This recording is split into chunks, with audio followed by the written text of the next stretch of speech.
গ্ৰেপ্তাৰ হ'ল সৰ্থেবাৰী ৰাজচক্ৰৰ লাটমণ্ডল লৱকান্ত নাথ। বৰপেটা জিলা সৰ্থেবাৰী ৰাজচক্ৰৰ ৩ নং লাটৰ লাটমণ্ডল লৱকান্ত নাথে মাটি নামজাৰি কৰাৰ নামত উৎকোচ লৈ হাতেলোতে ধৰা পৰে।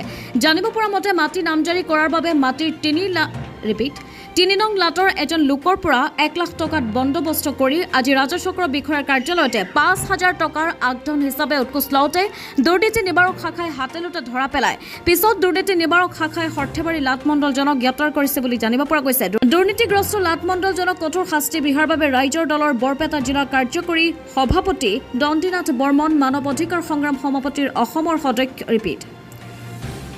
মানৱ অধিকাৰ সংগ্ৰাম সমিতিৰ অসমৰ অধ্যক্ষ আদিত্য লহকৰে দাবী জনাইছে।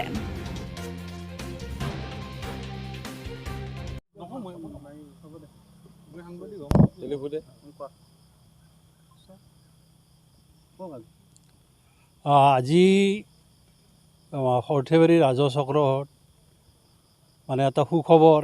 বহুত দিন এই ৰাজচক্ৰত দুৰ্নীতি এনেধৰণে শিপাইছিল যে মানুহে ইয়াত এটা সাধাৰণ কাম কৰিবলৈ আহিলেও পইচাৰ অবিহনে ইয়াত কাম নহৈছিল।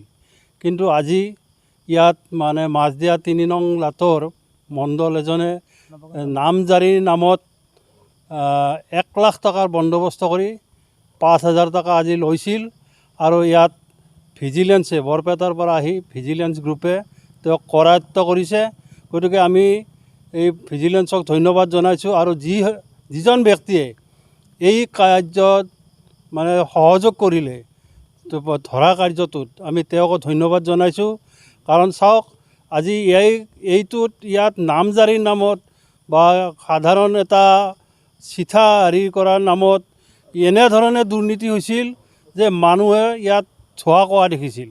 যে দুৰ্নীতি ইয়াত প্ৰতিবাদ কৰি একো লাভ কোনো সুফল পোৱা নাছিল। মানুহে মানে বিনা পইচা ইয়াত একো কাম নহয় বুলি চবে জানেই যে সাধাৰণ আপুনি ডাক নম্বৰ এটা চাব আহিলেও ইয়াত মানে পইচা দিব লাগে।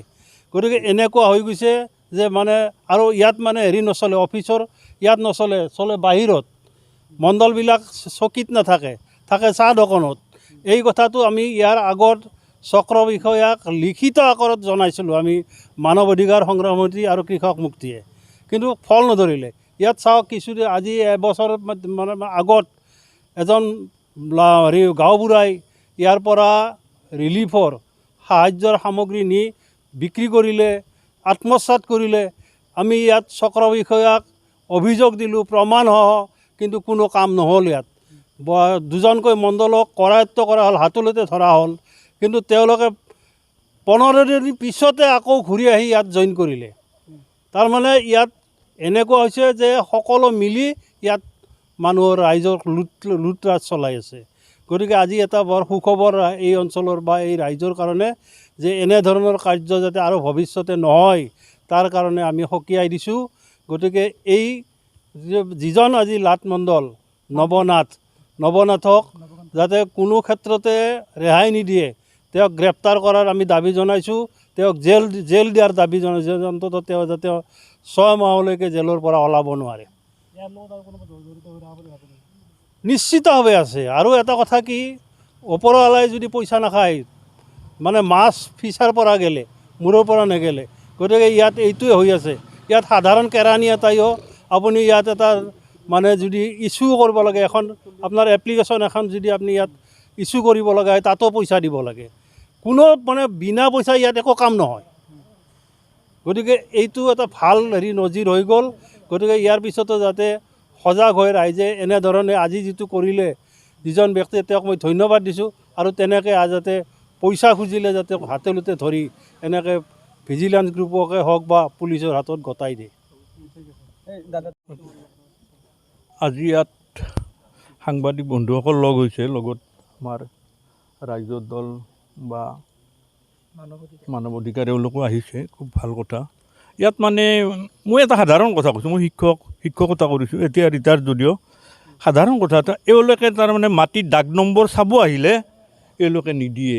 তাৰমানে মণ্ডলবিলাক ইমান কৰাপ্টেড হৈ গৈছে। আৰু মণ্ডল কৰাপ্টেড হৈছে মানে ওপৰৰ পৰা আহিছে। এইটো তলৰ কৰ্মচাৰীৰ টকা কেতিয়া খায়, যেতিয়া ওপৰৰ বিভাগটো বেয়া হয়। এতিয়া তাৰমানে গোটেই তাৰমানে গেলি পচি গৈছে।